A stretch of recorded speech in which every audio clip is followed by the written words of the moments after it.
from that day to this day, I was certain that no one was ever going to dull my sparkle. This is a journey. Let me take you on a journey. Welcome to Her Journey, presented by Kazukian Media Group. We believe Her Journey will encourage young women and help them see that life is a journey. You have to continue to walk in your purpose. We cannot control how other people respond to us. As long as you have breath in your body, story does not end. Every day that God grants you, you have an opportunity to rewrite your story.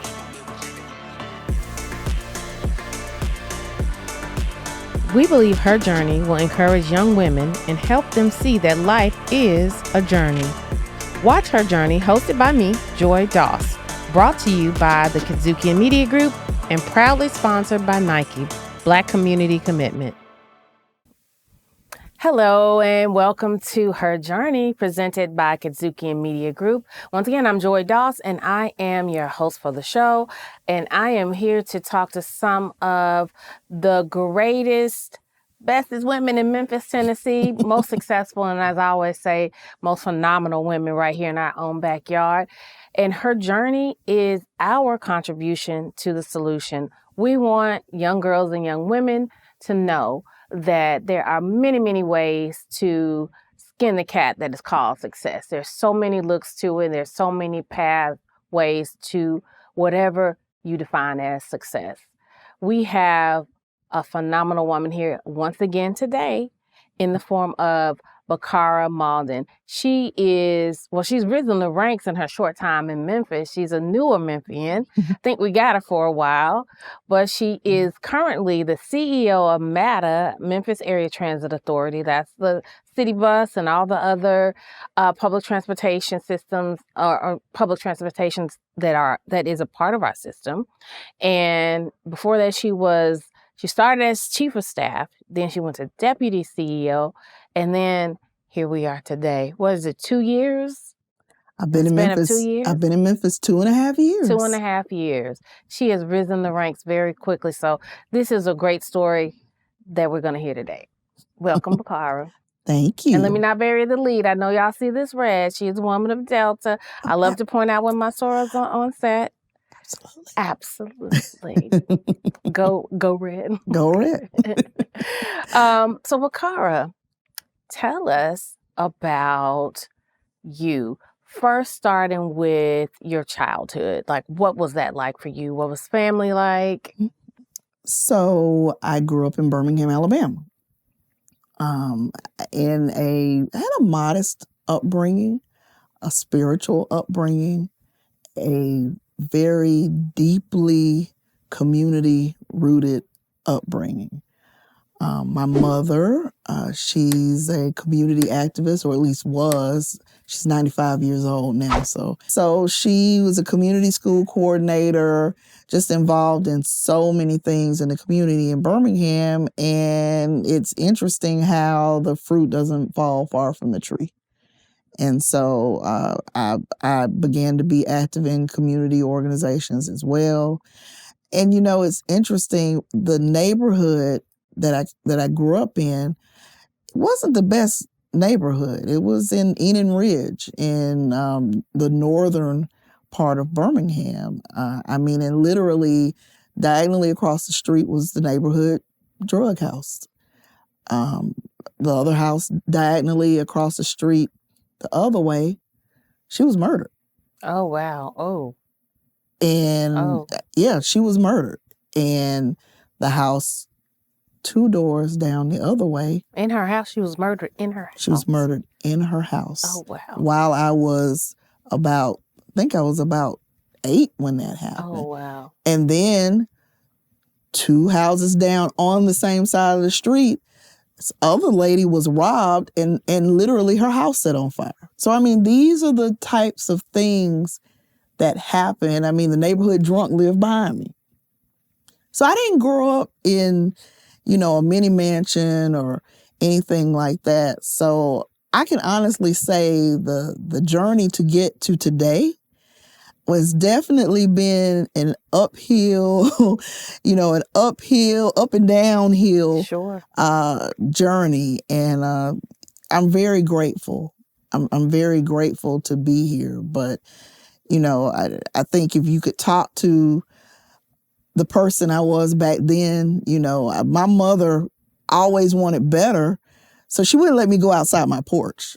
Like I had a fence around my yard, and she would not let me go beyond the porch. And every now and then when my dad was home, he would let me go out and ride bikes with my girlfriends and stuff like that. But for the most part, I could not go outside my yard. And my friend across the street, we would holler at each other from the edge of our yards, and that's how we played, and that's how we talked, and we literally laugh about that today. And it was because our parents knew that there was better for us, and they wanted us to do better, and in their own way, I think trying to keep us protected from all that stuff. Yeah.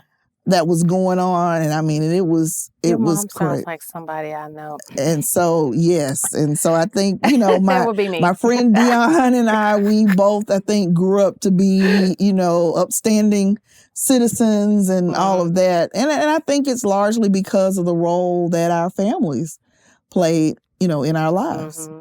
So. You saying that, I'm going to give Addison a little more rope because we're not even dealing with all that, and I'm like, don't go too far. So I have a son now, and it's, I have 2 daughters and a son, but in particular, I want to talk about my son because this is a frightening time to have teenagers. Oh, yes. How old is your son? My son is 17. Yeah. And so this is a frightening time to have a 17-year-old son. And so I have to take deep breaths, and I go back. I travel back in time to when I was 17 years old, wanted to go outside that yard, wanted to go to prom, and my mom insisted that I be back at 12 midnight when it seemed as though everybody else was staying out until 2 and 3 and all of that, and being thankful for that now. And so I'm having to take a deep breath and travel back to those times and still adjust to the times, and then with all the craziness that was going on in my neighborhood at the time, it's not really far removed from what we're dealing with right here, right now. And so, I know you've heard the saying about how my mother's prayers followed me and kept me. Oh, yes. And so I've had to be just as spiritual and prayerful when it comes to my son, and just stay grounded in that spiritual belief to know that I raised him right. Yes. He's going to be okay, and I'm trusting and believing that he's going to come back. So when did you know you were going to be okay? When did I know that I was going to be okay? Believe it or not, it wasn't that long ago. It wasn't that long ago because I've not always had the confidence. The person that you see today is the sum total of a lot of experiences that I've had across my life. I grew up, I was a debutante, all this promise, all these things that, all these plans that people made for me. I got pregnant at 19. When I got pregnant at 19, you would have thought that the whole world had crashed down and that it had all landed on top of me, and that was it. And that was all she wrote.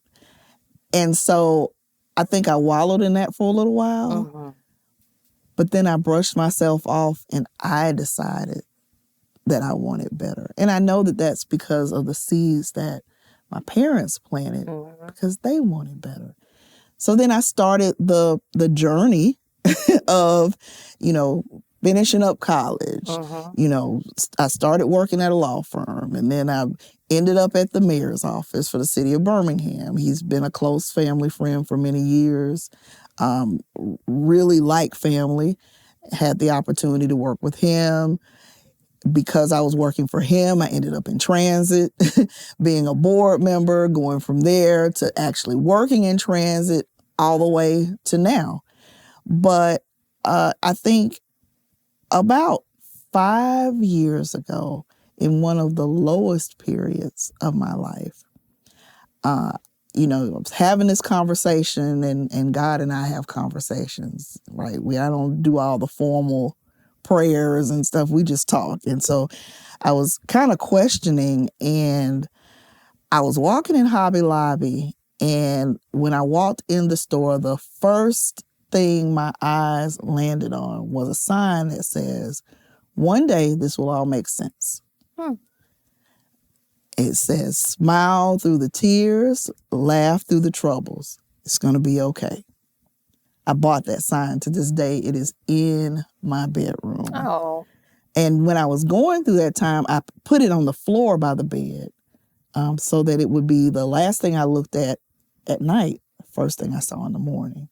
And when I saw that sign, that's when I knew I would be okay. That is, there's so much to unpack there, but we're going to go to a break.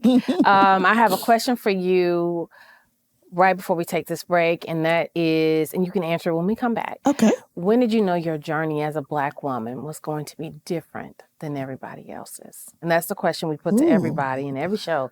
So. Interesting. No pressure.